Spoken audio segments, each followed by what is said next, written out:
जब हमारे बच्चे 9th में आते हैं, 10th में आते हैं, 11th में आते हैं, 12th में आते हैं, इन चारों सालों में हर पेरेंट की एक चिंता बनी रहती है और वो होती है कि अब क्या, कौन सी स्ट्रीम बच्चे को दिलाएं, कौन सा कोर्स कराएं, कहाँ एडमिशन लें, एडमिशन की तैयारी कैसे कराएं। और इन सभी सवालों का जवाब देने के लिए आज हमारे साथ हैं मिस्टर निपुण टुटेजा जी, जो कि एक अकाउंटेंसी एजुकेटर हैं and a certified academic counselor based in Panipat, having a rich experience of 18 long years. So let's welcome sir on our show. Hello ma'am. We welcome you. Sir, जब एक बच्चा 9th में आता है या 10th में आता है या 11th में आता है, 12th में आता है, तो हर पेरेंट ये सोचता है अब करना क्या है। अब मेरा पहला क्वेश्चन है कि उसको सोचना कब चाहिए। मैम, जैसे ही बच्चा क्लास 10th अपनी क्लियर करता है, उसके सामने सबसे पहली ऑप्शन ये आती है कि what should be his proper stream. ठीक है, selecting is the stream is like just selecting your life partner. ठीक है, अगर आपने गलत लाइफ पार्टनर ले लिया तो आप लाइफ लॉन्ग इसी डिसीजन से रिग्रेट करते हैं। सिमिलरली अगर आपने गलत स्ट्रीम ले ली, आप लाइफ लॉन्ग रिग्रेट करोगे कि भैया मैंने सब्जेक्ट गलत क्यों ले लिया। ठीक है, so like just selecting your life partner is your decision. Similarly selecting your stream should be only your decision. मतलब इसके अंदर पेरेंट का फोकस क्या होता है, वो अपने पीयर ग्रुप में पूछते हैं। ठीक है जी, अपने बड़ों से पूछते हैं, बुजुर्ग से पूछते हैं कि मुझे क्या करना है या मुझे अपने बच्चों को क्या चीज कराना चाहिए। जबकि इंस्टेड ऑफ दिस हमें क्या देखना है कि हमारे बच्चे की स्ट्रेंथ क्या है। तो कैसे पता लगाए पेरेंट की स्ट्रेंथ क्या है, वीकनेस क्या है? देखो मैम, इसके लिए आजकल हर एक चीज के साइंटिफिक मेथड है। इसी साइंटिफिक मेथड को हम बोलते हैं साइकोमेट्रिक टेस्टिंग।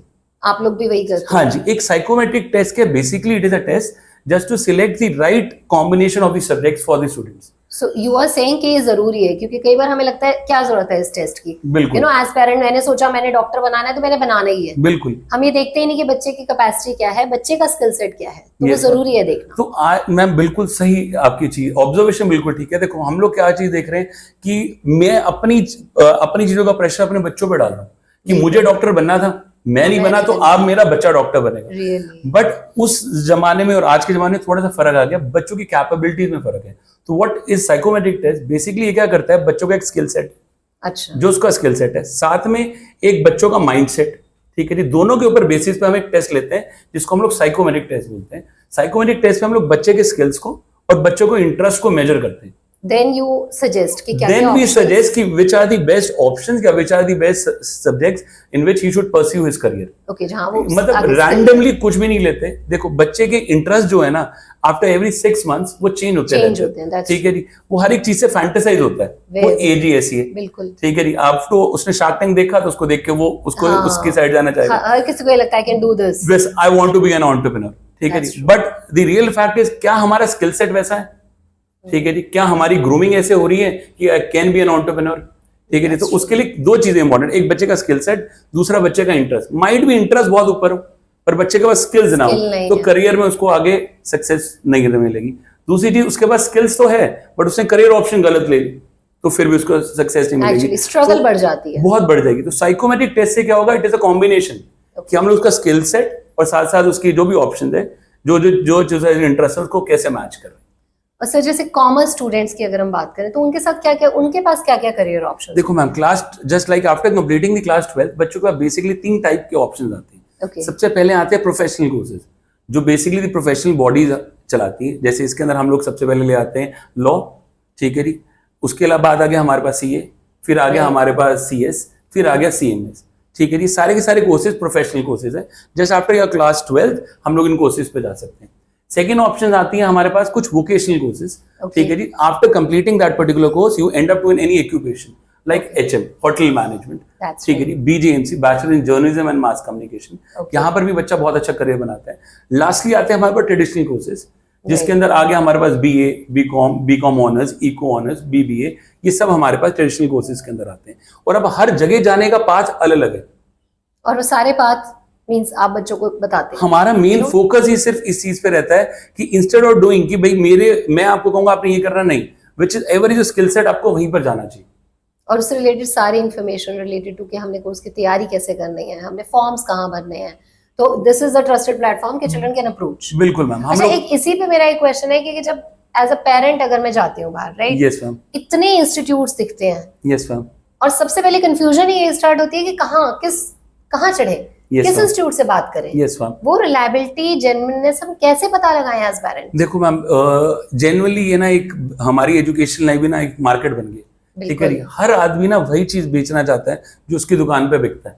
राइट। दुकान पे बिकने का मतलब है कि if any institute is selling like IIT, तो वो कहेगा आप जेई की कोचिंग में जाओ और बाकी चीजें छोड़ दो, ठीक है। सिमिलरली अगर आप मानो किसी क्लैट इंस्टीट्यूट पे जाओगे तो कहेगा आप लॉ की कोचिंग करो, बाकी सारी चीजें छोड़ दो। बट हमें इससे भी पहले प्रायोरिटीज अपने बच्चे से पूछने की आपको क्या करना है, ठीक है। उसके बाद जो reliable source, it is always word of mouth publicity. जो आपके जो पहले जो इन बच्चों के सीनियर्स हैं उनसे पूछो कि which is the best platform, आपने पेपर कहाँ से क्रैक किया, इस एक इंस्टीट्यूट का आपकी प्रोग्रेस में, आपकी ग्रोथ में कितना रोल था, क्या उन्होंने टाइम टू टाइम आपको सर्विसेज दी, क्या उन्होंने टाइम टू टाइम आपको बताया कि फॉर्म आ गए, फॉर्म भरने के लिए what is required, what is not required.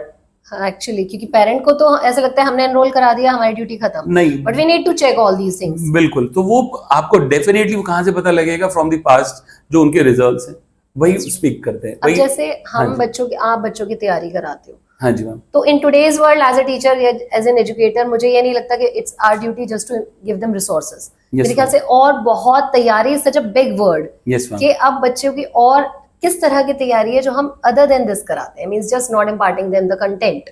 और क्या चीजें हैं जिसके लिए आप लोगों का रोल एज अ टीचर आता है? देखो ma'am, being a teacher is not being a teacher आज की डेट में, being it is important to be a mentor. ठीक है जी। अब मैं आज की डेट में, हम टीचर तो बन जाएंगे, बीइंग अ टीचर मुझे उसका स्टिक भी होना पड़ेगा, पर बीइंग अ मेंटर मुझे उसका फ्रेंड भी बनना पड़ेगा।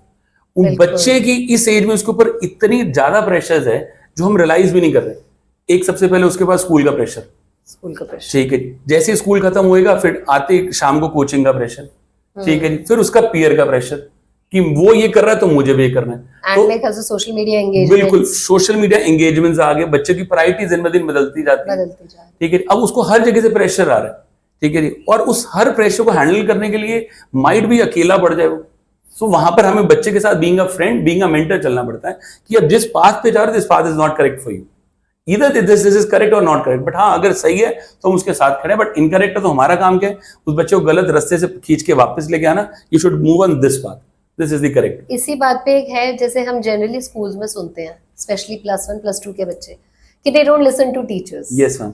तो क्या ये चीज इंस्टीट्यूट्स में भी फेस होती है? नहीं मैम, देखो यहाँ पर दोबारा एक फर्क आ गया। इंस्टीट्यूट्स में हमारे पास सेंटर्स के अंदर वही जो बच्चा आपके पास स्कूल में बैठा है वो कह रहा है they don't listen to the teachers, ठीक है। बट वही सेम बच्चा हमारे पास सेंटर पे आके तो बिल्कुल चुपचाप बैठा है, they listen to the teachers, वो हमारी बात मानता है, वो हमें रिजल्ट देता है, हमारे टेस्ट में पार्टिसिपेट करता है, and they give the best results. Just the difference is वहां पर you are going for the formal teaching, right. और यहाँ पर हम बच्चे का कैसे काम कर रहे हैं, थोड़ा सा इनफॉर्मली भी और फॉर्मली भी। जब मुझे पढ़ाना है तो I am a strict teacher, but जब मुझे उससे काम निकलवाना है तो I am just like his friend, कि भाई मैं तेरे साथ खड़ा हूं, अगर तू मेरा काम कर रहा है तो मैं तेरी हेल्प काम में तेरी हेल्प करूंगा, चाहे आपको कॉलेज में जाना हो या किसी भी और काम के लिए आपको हेल्प पड़ती है। अब इसमें बच्चे के सामने, जैसे आपने बात करी चैलेंजेस की बात करें, तो बच्चे को पढ़ना भी है, बच्चे को सोशल एंगेजमेंट्स भी देखनी है, बच्चे को स्कूल का भी काम करना है। और कौन से चैलेंजेस है कि मान लीजिए किसी बच्चे को फाइनेंशियली बहुत क्राइसिस है, यस मैम, तो उस केस में आपकी तरफ से कुछ मदद होती है या क्या इनिशिएटिव? नहीं मैम, देखो डेफिनेटली अगर कोई बच्चा बहुत डिजर्विंग है, ठीक है जी, उसके पास सिर्फ एक ही कंस्ट्रेंट आ रहा है कि वो फाइनेंशियली उस फीस को नहीं भर पा रहा, तो हम पूरी फीस के लिए बच्चे की पूरी हेल्प भी करते हैं, ठीक है जी। उसको आगे कॉलेजेस में भी जाना है, उसके लिए पूरी हेल्प रहेगी। इनफैक्ट अगर उसको फिर भी कहीं हेल्प की जरूरत पड़ती है तो कॉलेज की फीस भी भर देते हैं। But the only concern is बच्चा भी करने की कोशिश कर रहा है और हम भी करने की कोशिश, कैलिबर होना चाहिए और करना चाहता है। देखिए ये तो बहुत अच्छी बात है कि क्योंकि ऐसे लोग बहुत कम आते हैं सामने जो सिर्फ फाइनेंस की वजह से किसी बच्चे को पीछे नहीं रहने देते। नहीं, हम भी जब पढ़ाते हैं बच्चों को, मानो कोई कंस्ट्रेंट आ जाते हैं, हमारा फीस नहीं है, तो कहते नहीं जी बच्चों को पढ़ने देते हैं, ठीक है, उसके बाद देख लेंगे कैसे हमने करना है। क्योंकि जहां इतने सारे बच्चे पढ़ा देते हैं, अगर वहां पे हमने 2 या 4 पढ़ा भी, that is a role of a teacher, that is actually a role of a teacher. क्योंकि जब हम भी पढ़े तो माइट भी हमारे टीचर ने हमें ऐसे ही पढ़ाया था, ठीक है, जिस चीज ने हमारी लाइफ बदली। तो अगर बीइंग अ टीचर, अगर मैं किसी बच्चे को पढ़ा रहा हूँ, एक फाइनेंशियल कंस्ट्रेंट को साइड में रखने के बाद अगर मैं उसकी लाइफ बदल पा रहा हूँ तो मेरे लिए सबसे बड़ी अचीवमेंट है। ये तो बहुत, मेरे को लगता है genuineness of a teaching career या teaching profession is this only कि we are not after money, right. बच्चे जहां नहीं कर रहे हैं, कहीं भी कंस्ट्रेंट आ रहा है, तो mental, physical, financial, we are there for their support. अब इसी बात पे मैं एक बात और जानना चाहूंगी कि जैसे बच्चों का एडमिशन हो जाता है, यस मैम, तो क्या हमारा काम वहां खत्म हो जाता है या उसके आगे भी हम टच में रहते हैं? लाइफ के अंदर कभी भी टीचर का रोल खत्म नहीं होता। बिल्कुल ठीक है जी। आप अपने हमेशा उस टीचर को लाइफ लॉन्ग तक याद रखते हैं जिसने आपकी लाइफ बदली हो। ठीक है जी। तो जैसे ही बच्चा कॉलेज आता है ना, माइंड भी उसके साथ कुछ ऐसी प्रॉब्लम्स आती हैं, बच्चे बुली करते हैं, नया एनवायरनमेंट है, नया सब कुछ है, वो नहीं फेस करता। तो उसके पास क्या होना चाहिए, अपना एक हमेशा मेंटर होना चाहिए। ठीक है जी।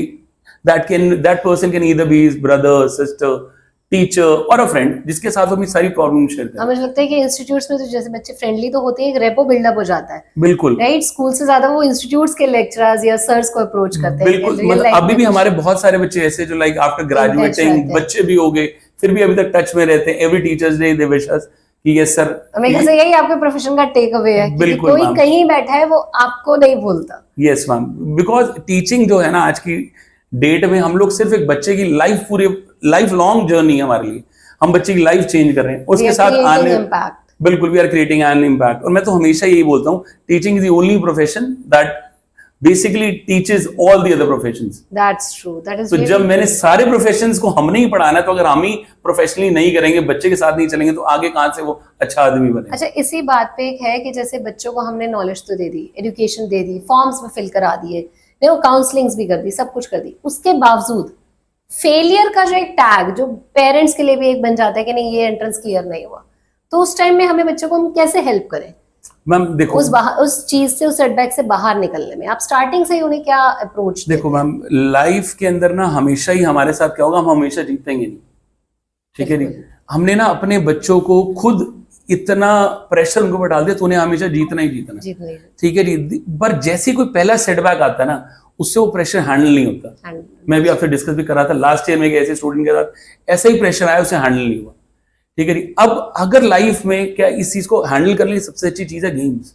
बच्चे को गेम खेलेंगे, गेम के अंदर हारेगा भी और जीतेगा भी। बिल्कुल। ठीक है जी। It is a part of the life.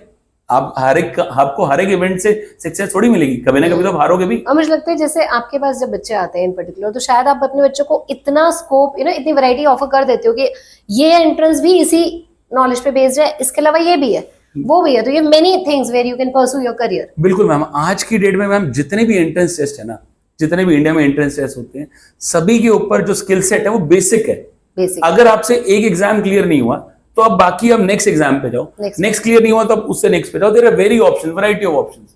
ठीक है। और माइंड भी उससे बेटर ऑप्शन भी आपके लिए निकल जाएगा। बट हमारे साथ प्रॉब्लम क्या आती है, हम लोग ना एक चीज को अपने दिल पे लगा लेते हैं कि मुझे यही क्लियर करना है। अगर एक क्लियर नहीं हो तो उससे बेटर ऑप्शन है, गॉड ने हमसे हमारे लिए उससे भी अच्छी ऑप्शन शायद छोड़ रखी हुई हमारे लिए सिलेक्ट करके, तो हमें उस चीज के ऊपर नहीं अपना पूरा फोकस लगाना। सो एज अ पेरेंट हमें अपने बच्चे को, या एज अ टीचर हमें बच्चों को वो ना that scope of life we should tell them कि इट्स नॉट दैट एंड। आप बनना ये चाहते हो ठीक है, बट अगर इसमें आपका थोड़ा फॉल बैक हो रहा है तो this is the next which availability is there. Yes ma'am. It doesn't end there. नहीं, आपके पास एक कॉलेज नहीं आया तो बाकी ऑप्शंस आ जाएंगी, because there are number of option. ठीक है। कॉलेज से एक और पॉइंट रेज होता है यहाँ पे कि सीबीएसई की 12th की परसेंटेज। नहीं देखो मैम, ये ना सबसे बड़ा मिथ है आज की डेट में। जो सबसे बड़ा चैलेंज क्या है, मतलब जो पुरानी पेरेंटिंग आ गई और नई पेरेंटिंग आ गई। ठीक है जी। हमारे जमाने में जब हमें पेरेंट्स ने पढ़ाया था तो उनके लिए प्रायोरिटी वाज कि आपके क्लास 12th में परसेंटेज आनी चाहिए। ठीक है जी। बट आज की डेट में क्लास 12th की percentage is only just a number for attempting the exam. Because अब मैं बताता हूँ आज की डेट में क्या चेंज आया जो पुराने जमाने में नहीं था। ठीक है जी। पिछले सालों तक क्या होता था, हम सिर्फ क्लास 12th पे नंबर लाए, डीयू के हमारे लिए गेट खुल जाते थे। इफ यू आर 90% अबव, आप डीयू में आके बैठ दो। बट आज की डेट में चेंज क्या आ गया, now there is an exam which is called as CUET, central universities entrance test. अब इस एंट्रेंस टेस्ट में क्या होता है, like if you want to go for BBA, if you want to go for BCom, ये आपके class 12th के marks पूछ ही नहीं रहे दिल्ली यूनिवर्सिटी वाले। ठीक है जी। इनका फोकस सिर्फ आपके पास अलग टेस्टिंग है। ये सेक्शन 1 में आपसे लेते हैं इंग्लिश, कि आपकी लैंग्वेज के ऊपर कंट्रोल कितना है। ठीक है जी। लैंग्वेज तो चलो हमें स्कूल ने पढ़ा दी। सेकंड पार्ट आ गया अब हमारे पास जीटी, जर्नल एप्टीट्यूड टेस्ट। इसमें आ जाता है हमारे पास वर्बल रीजनिंग। ठीक है जी। वो भी इंग्लिश वाला पार्ट जैसे ऑलमोस्ट सेम आता है। Logical reasoning, quantitative aptitude, mental aptitude, GK and business. और ये सब मुझे लगता है कि हमारे aptitude is over the years जो हमने स्कूल लाइफ में पढ़ा। एग्जैक्टली। ये जो हमने पूरे ओवर द ईयर जो हमने बिल्डअप किया वो हमसे पूछता है। और 10th के बाद बच्चे का इन सारी चीजों से गैप आ गया। ये इस बात का भी जवाब है जो लोग कहते हैं ना पढ़ाई में अब क्यों पढ़ना है, क्या पढ़ना है, it's not a simple test कि वो क्लास 12th के बाद निकले, ये टेस्ट नहीं है। वो ओवर द इयर्स आपने क्या जो आपने एप्टीट्यूड जो क्रिएट किया। अब सीबीए जो सीयूटी है, नेशनल टेस्टिंग एजेंसी है, वो एक ही चीज पे फोकस कर रही है कि मुझे गीक्स नहीं चाहिए जो 95% लेके आए, I need a smart person जिसका IQ. So this test is basically a test of your IQ. Right. कि आप लोगों के पास लॉजिकल रीजनिंग कितनी है. बिल्कुल. अगर आप किसी प्रॉब्लम में फंस जाओगे उसको लॉजिकली आप कैसे निकलोगे वहां से बाहर, जिसके लिए टेस्ट होता है. अब हमने किसी भी टेस्ट के लिए अपेयर करना है, आपके पास एक इंग्लिश रहेगा, ठीक है जी, एक आपके पास जर्नल टेस्ट रहेगा, फिर आपके पास डोमेन सब्जेक्ट्स रहेंगे. अब CBSE क्या चीज कर रही है जो मुझे थोड़ा सा खराब भी लगता है, we are just focusing on the domain part. General test के लिए तो हमने बच्चों को पढ़ाया ही नहीं. जर्नल टेस्ट के लिए वो जो चीजें थी लॉजिकल रीजनिंग की वो हमने आज तक नहीं पढ़ाई क्लासेस के अंदर. ठीक है जी. हमारा कहीं पर भी बिजनेस अवेयरनेस से रिलेटेड टॉपिक हम GK पढ़ा रहे हैं. प्रैक्टिकल नॉलेज वो थोड़ी सी हम पीछे लैग कर रहे हैं. देखो GK तो स्टैटिक है, GK तो सेम रहेगी, बट बिजनेस के अंदर रोज चेंज आ रहे हैं. ठीक है जी. करंट अफेयर्स वो हर एक चीज पेपर में पूछता है, और ये सारी चीजें CBSE लैग करती है. पर अब अभी भी हमारे पेरेंट का फोकस क्या, भाई आपने 12th में मार्क्स लेके आने, आपको 12th में कॉलेज मिल जाए. मतलब आपको लगता है कि पेरेंट्स को भी थोड़ा पेरेंट को भी एग्जैक्टली पेरेंट को भी मार्केट के अंदर क्या चेंजेस आ रहे हैं वो खुद देखने पड़ेंगे कि व्हाट इज इंपॉर्टेंट. ठीक है, what should be your priority matters. Because अभी भी उनकी प्रायोरिटी क्या है, नहीं, you should go for school, you should get 95% in school, only then you will be able to get the marks. वो बच्चा बेशक 95 लेके आ जाएगा, बट वो स्कूल के पोस्टर की फोटो रह जाएगा. कॉलेज के पोस्टर की फोटो बनने के लिए उसको कुछ और मेहनत करनी है. ठीक है जी. और वो जो गैप है, ठीक है जी, जो CBSE वाला और वो जो गैप है, वो कहीं ना कहीं पे हम कोचिंग इंस्टीट्यूट से कवर करते हैं. तो उसे कह रहे हैं कि आपको ये चीज पढ़नी है, आपके कॉलेज में ये आएगी. अब जो डोमेन की बात भी मैं करूं, जैसे हम डोमेन CBSE भी पढ़ा रही है और यहाँ पे वहां पर हमारा फोकस क्या है, MCQ बेस्ड क्वेश्चन है 20. ठीक है जी. यहाँ पर सारा का सारा पेपर ही MCQ बेस्ड है. यहाँ पर होती है, यहाँ पर जब हम जा रहे हैं तो नेगेटिव मार्किंग, वहां नेगेटिव मार्किंग नहीं है. ये नहीं है. दिस इज बिल्कुल. तो वो माइंडसेट है बच्चे की, सिर्फ एक चीज पे ध्यान देना है कि उसकी कंसेप्ट क्लैरिटी कितनी अच्छी. बिकॉज CBSE में हमने बड़े आंसर्स लिखने हैं, आंसर्स क्या स्टेप बाय स्टेप चेकिंग होगी, he will be able to get the marks. यहाँ तो एक ही चीज है, या सही या गलत, सही या गलत, तो बीच का तो कोई आंसर ही नहीं है. तो इस वजह से बच्चे को कंसेप्ट क्लैरिटी करने की बहुत जरूरी है. और वो there your role starts. Yes ma'am, there the role of coaching institute और एनी सेंटर स्टार्ट्स. सर, अब इस डिस्कशन से what I have gathered is कि एज अ पेरेंट हमारी तैयारी शुरू होनी चाहिए much before class 12th. Second, बच्चे के लिए सिर्फ कंटेंट प्रोवाइड करना is not the duty of a teacher. It's a life long process. You know, admission के बाद भी they can resort to us. अब मैं आपसे पूछना चाहूंगी कि what is your final word for a parent as well as for a child, career से रिलेटेड, उसको तैयारी and in every perspective. Ma'am, इसकी जो तैयारी जो है ना, ये जो बेसिकली तैयारी जीत की है, ये स्टार्ट होगी just after enrolling to the class 11th. ठीक है. बिकॉज क्लास 11th में ही CBSE का सिलेबस थोड़ा सा कम होता है. अच्छा. ठीक है जी. What they can do is like in the first time, जो इनका फर्स्ट क्लास 11th है, इन द फर्स्ट फेज वो एक बार सिलेबस को पढ़ सकते हैं. ठीक है जी. क्लास 12th में उसको रिवाइज करेंगे. ठीक है जी. After completing the class 12th उनके बाद ऑलमोस्ट 30 to 40 डेज का गैप आता है, बिकॉज CUT और बाकी एंट्रेंस एग्जाम्स मई में स्टार्ट होते हैं. तो एंड उस टाइम में वो लोग उसको रिवाइज कर लेते हैं. ठीक है जी. फाइनली बार बार पिछले मॉक टेस्ट देंगे, पिछले जो पेपर में आया हुआ उनका पैटर्न देखेंगे, so that they are able to clear the paper. Means जब हम स्ट्रेटेजिकली चलें ताकि हमारे बच्चों पे भी प्रेशर कम हो और पेरेंट्स पे भी एंजाइटी कम हो. बिल्कुल, क्योंकि वो साथ के साथ सिलेबस रिवाइज कर रहे हैं. 11th में प्रेशर कम है. ठीक है. स्कूल की तरफ से भी प्रेशर कम होता है. तो उनका क्या, उनकी प्रायोरिटी क्या रहनी चाहिए 11th में, कि मैं एक बार सिलेबस रिवाइज कर लूं, सिलेबस पढ़ लूं. अच्छा, और एक बच्चा स्कूल और इंस्टीट्यूट को पैरेलल कैसे चलाएगा, एक ये भी एक पॉइंट है एक बच्चे के पॉइंट ऑफ व्यू से. क्योंकि कई बार क्या होता है, बच्चे हमें यही बोलते हैं कि मैं ये यहाँ रिजल्ट दूं आपको कि यहाँ रिजल्ट दूं. तो उसमें कैसे प्रायोरिटी सेट करनी चाहिए पेरेंट्स को भी और स्टूडेंट्स को भी? मैम, इसके लिए प्रायोरिटी सेट करने के लिए ये है, सबसे पहली चीज बच्चे का माइंडसेट क्लियर होना चाहिए कि what is my and goal, like what is my vision. ठीक है जी. अब उसका विजन ही है कि मुझे this particular entrance exam clear करना है. ठीक है. अगर उसका विजन ही है कि मुझे DU जाना, ठीक है, तो DU जाने के लिए बीच में जो जो चीजें आएंगी, सारे हर्डल्स उसको पार करनी पड़ेगी. ठीक है. अब उसके लिए छोटी छोटी हर्डल्स है. पहला एक PT हर्डल है, फिर उसके बाद हाफ एलिस हर्डल है, फिर उसके बाद फाइनल हर्डल है. पर हर एक हर्डल से उसकी जो ग्रूमिंग है वो बहुत अच्छी है. हर एक चीज उसको ग्रूम कर रही है. ठीक है, ताकि वो फाइनल एग्जाम के लिए जब अपीयर हो तो बिल्कुल परफेक्ट आदमी की तरह अपीयर हो, जिससे उसको रिजल्ट बेटर मिले. ये मुझे आपकी अप्रोच इतनी अच्छी लगी. So all the students out there कि इसको इतना हवा मत बनाओ. एंट्रोसाइट is just like a game and you have hurdles, you have levels, और हर लेवल की तैयारी के बाद आप नेक्स्ट लेवल के लिए स्टार्ट होते हो. अगर हम ऐसी अप्रोच रखें तो आई एम श्योर पेरेंट्स में भी पैनिक नहीं होगा और स्टूडेंट्स भी अपना बेस्ट देंगे. सो सर का नंबर हम फ्लैश कर देंगे, यू कैन अप्रोच हिम. और जैसे सर ने बताया कि जिस भी बच्चे का फाइनेंशियल कोई सेटबैक है तो उनके लिए भी पूरी हेल्प इनकी तरफ से रहती है. और अपने इतने वास्ट एनरिचिंग एक्सपीरियंस से ही is always there to help every child. So it was really nice talking you and I am sure हमारी ऑडियंस को बहुत इंसाइट मिला होगा. और कोई भी उनसे राय चाहिए, उनको आपसे राय चाहिए तो definitely they are going to approach you. Thank you very much. Thank you.